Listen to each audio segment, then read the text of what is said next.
Hey there, ladies and gentlemen, what is going on? Force here, and today I wanted to take some time to sit and chat with you guys about the recently implemented patch 1.0.3. It's been out now for, has it been a day? It's been about a full day right now, and people are starting to reel and really feel the effects of this patch. There were certainly some significant changes in there, and again, I just wanted to take some time to sit with you guys and actually talk through those changes and give you my real opinion. And just a quick aside to that too, a lot of people watched the Force feed yesterday, and I don't know if it was just people's first time watching that show of mine. The Force feed is a gaming news show, not really directed towards any one particular game. Sometimes there's Diablo 3 coverage in it, sometimes there's not. But I'm very sarcastic in the show. That's kind of my persona on there. It's about like giving the gaming news, but also throwing in a pseudo opinion of mine. Don't take that seriously. For the love of God, some people really flipped out, and it was kind of crazy to see, but if that's how people want to be on the internet, if you want to take stuff like that super seriously, there's nothing I can do about it. More power to you. And if people unsubscribed for that reason, well, oh well. There you go. What can I do about that? I'm not going to apologize for sarcastic comments that are meant in a joking manner. They are said with lighthearted intentions, and they should be taken as such. And that's that. But let's jump into it, though. Again, I want to take some time to really give you guys my thoughts on patch 1.0.3.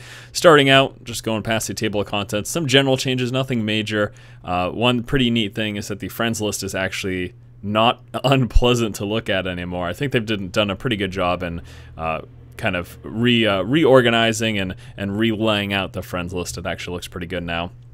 We're also going to skip pretty much by these class balance changes, just some tweaks here and there. I'm sure some of you were affected by a few of these changes, but this isn't really what I want to focus on in the video. The first thing that we're really going to take a look at here is the item change. Pretty drastic and major change that took place here, but it's a change for the better, and this is one of the better things that they have done in patch 1.0.3, I think. So with this, I mean, obviously we've got all these percentages and item levels here. The general gist of what happened is they have made it so that in the earlier acts of Inferno, you can farm some higher tier gear. So you can see item level 62 gear and item level 63 gear. They now have a decent percentage chance of dropping. Clearly not as high as acts 2, 3, and 4, but still, there's the opportunity for this higher level gear to drop in act 1. What this is, of course, doing is it's making it so that people who are farming Act 1 and 2 can actually get gear to progress into Acts 3 and 4, whereas in the past, the issue was that wasn't even possible. All you were doing in Act 1, and even mostly in Act 2, was farming for gold, and then buying that gear from people who were farming Act 3 and 4. And it wasn't even people who were farming Act 3 and 4, it's more of people who were doing goblin runs and breaking barrels in Act 3 and 4. So this, I think, is actually a really great change for the sake of progression. One thing that they've said that they've wanted to do with this patch is to kind of try to even the difficulty. You know, make it sort of not a flat difficulty, but they want to make it a little bit of a smoother transition, you know? Initially, Inferno Act 1 was supposed to be this crazy brick wall, and then they kind of changed that idea, made it very accessible. And then what happened was Inferno Act 2 became, for a lot of people, this brick wall is a very difficult place to go from Act 1 to Act 2 for many people. And so with that, I guess they've decided that they're going to try to scale down that difficulty.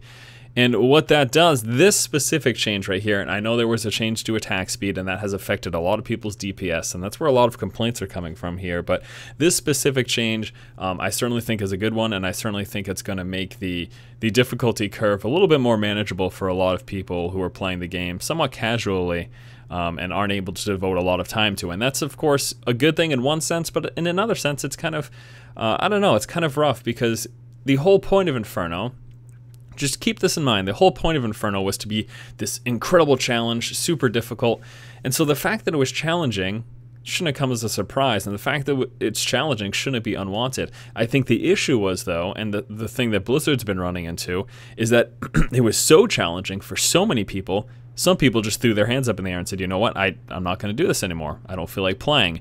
And I'm not surprised, I would not be surprised if they saw play levels dropped. I know specifically, just looking at my friends list from the time that I am able to play the game, which is limited as is because I work so much on the channel and on the website, the time that I have to play the game, I have noticed a significant decrease in the amount of friends that I have online from when the game first came out for the first week or two. And that pretty much coincides with people reaching Inferno and being like, holy crap, this is hard, I'm going to stop playing. And while we of course want this to be challenging, as dedicated gamers who love this game, who love Diablo, period. While we want this to be challenging, I think it's important to keep in mind that for the overall health of the game, we want people to be able to play it and enjoy it. And if it's so difficult that people feel like it's almost impossible to progress, that is the issue that Blizzard was running into, and that's what they need to avoid. They at least need that carrot on the stick, and they at least need some sort of gear to drop that people are like, okay, I can progress. This is actually possible. I can do it. I'm not going to sit here and never have that opportunity to make it to the next level and just have to farm gold for the next month. Because no one wants to do that, and that's why people stop playing, and people stop playing is bad overall for the game. So this change, I think it was good, I think it was great, and I'm really happy that Blizzard made this.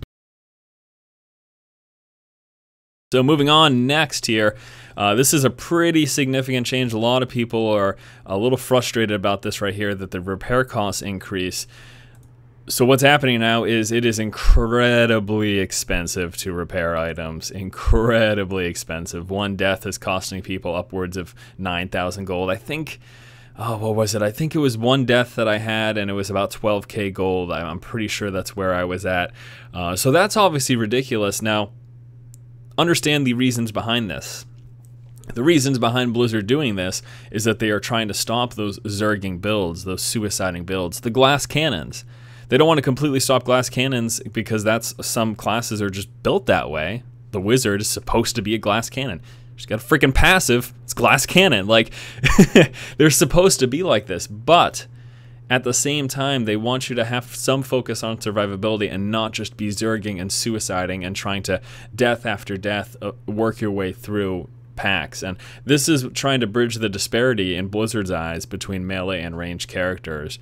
And so if you're having issue with this, everyone's having issue with the increase of repair cost, but if you're having significant issue with this, then maybe it's time to redesign your gear, and maybe it's time to take another look at your build and not be so focused on just zerging and try to survive a little bit more. And you're going to hear the complaints, I get one shot no matter what I do. And maybe that is, I know that's going to be true for a lot of people, especially people like wizards, and I know demon hunters. I've been hearing a lot of demon hunters have been running into this issue as well. But I'm going to say it's not impossible if you redesign your skill layout and take another look at your gear to not always be being one shot. Maybe I'm wrong there. I don't play any of those classes in Inferno, so I can't speak to anything other than Barbarian right now. I'm leveling up a Witch Doctor. I'm going to give that a shot eventually when I can get the time to do so, but I don't know, that's just that. Magic Find no longer will be considered when looting objects in the environment, such as chest barrels, vases, pots, and corpses. Excellent change there. This is going to make us that people actually have to play the game and not run around smashing things to try to get loot in the higher acts. I am more than happy with that. Besides that, down here, I don't think that there was a lot of really big change. Unique monsters and Inferno difficulty no longer guaranteed to drop 2 magic items when slain.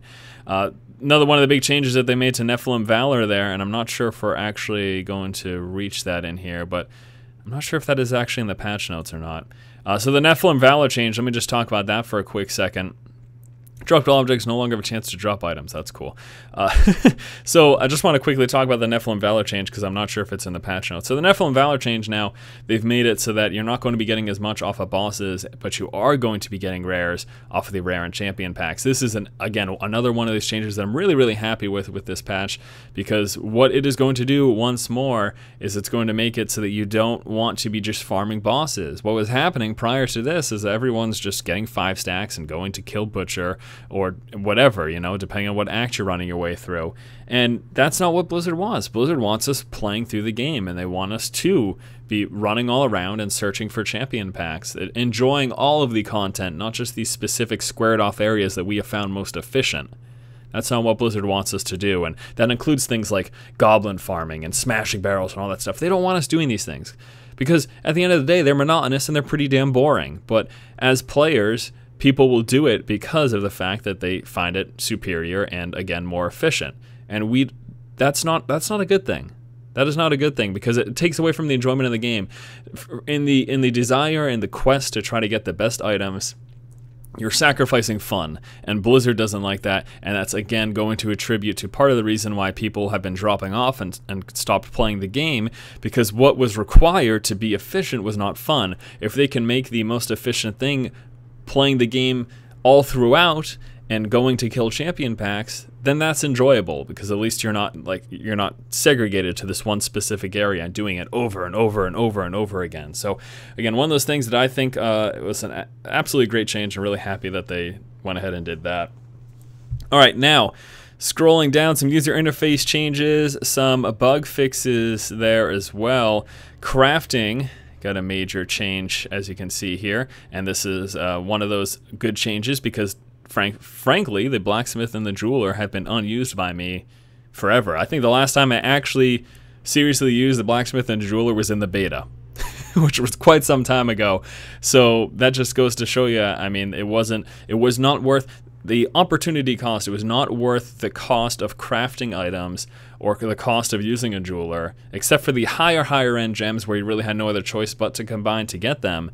But the blacksmith specifically, people just weren't using it. It cost so much, like 50,000 gold to have a random roll of getting this item, and 9 times out of 10, 19 times out of 20, 99 times out of 100, it's garbage.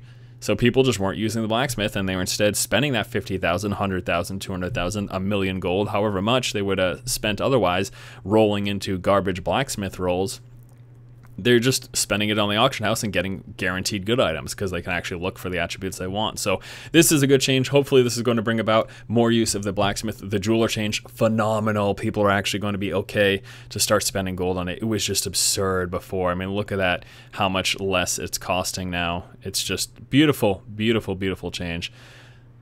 Some changes to the followers, again, not too concerned about that. Some monster changes, we saw the enraged timer change, and a lot of people are having difficulty with that as well.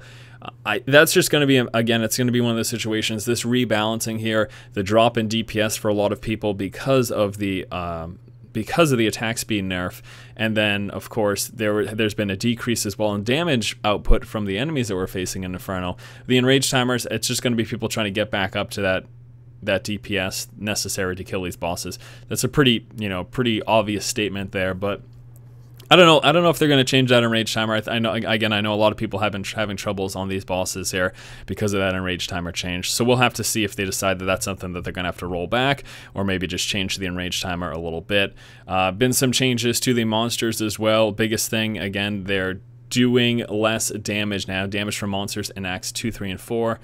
In Inferno has been reduced. The overall damage has been reduced, which is great. Also, here's the Nephilim Valor change that we talked about. Elite packs now drop an additional item for players with 5 stacks of Nephilim Valor, which is guaranteed to be of rare quality. Beautiful, beautiful change. Love the Nephilim Valor change, as I talked about earlier. I think that was just absolutely, absolutely perfect. Scrolling down a little bit more, some bug fixes trying to stop people from being dopes. And I'm not sure, did I just completely miss the attack speed thing? Just a huge wall of text here, so I know that there's discussion in here of the attack speed change, so let me just bear with me for 1 second as I scroll up to this. Alright, there is 50%. Here it is. I can't believe I just rolled right by when I first got here. Alright, so attack speed bonus values on weapons and armor have been reduced by 50%. This brought forth a huge DPS nerf for a lot of classes. It's kind of unfortunate that this has gone this way, and I think the biggest issue with this, really, I know people are concerned about their DPS, but the biggest issue with this, really, and the issue that a lot of people are struggling with right now, is people have purchased items with the Real Money Auction House and literally had their DPS drop significantly. And, people are sitting here like, well, geez, I wouldn't have purchased this item if I realized that this nerf in this upcoming patch, I guarantee this happened. Someone bought an item, someone bought a weapon for $250, and they were basing it on the attack speed, some amazing attack speed on this weapon, and it was great boost for their DPS, and then it's been nerfed into the ground, and people are like, wow, I wasted so much money. Problem with the auction house, and what you have to realize, is this game, Diablo 3, will be perpetually balanced and rebalanced. If you decide to take the risk of spending money in the auction house, you deal with that risk of having your items changed. That is just kind of the nature of the beast in this game, and maybe there should be, I guarantee there's disclaimers in the terms of use and everything, but maybe there should be even more disclaimers on the auction house before you make a purchase. These items could be subject to change in the future. maybe that should be there. Maybe just a little pop-up or something, because people are fuming about this. And again, I know that people who have built their characters around attack speed are really suffering right now because of this change. It does suck. It's a little bit unfortunate. It's the way it is. Blizzard has decided that this just wasn't for the overall health and balance of the game, that people who were just focusing on attack speed and getting this huge DPS boost over characters who had to more focus on survivability and weren't able to sacrifice all those stats to try to get this extra attack speed for higher DPS. They felt that was unfair, and again, I think this is one of those things where they're trying to really bridge the gap between melee and range characters, because I know a lot of range people have been focusing on that attack speed and getting huge, crazy DPS numbers as a result. All right, well, those are the biggest things I think I wanted to cover. I apologize if I missed anything significant. Again, I did just want to take some time to sit with you guys and give you my real, honest-to-goodness thoughts on the patch. Please don't take the force feed too seriously. It's gaming news updates, yeah. I'm going to try to be on point and pertinent with that information. But sometimes I'll take the sarcastic approach when it comes to comments. It's meant to be fun and lighthearted, enjoyable. If you don't get it, just don't watch that show. I put out tons and tons of other great content that you can enjoy as well. So there you go, guys. Patch 1.0.3. Please feel free in the comments below to let me know what you think about the patch and how these changes have affected you. Thanks so much for watching. I'll see you guys next time. Keep watching and keep owning.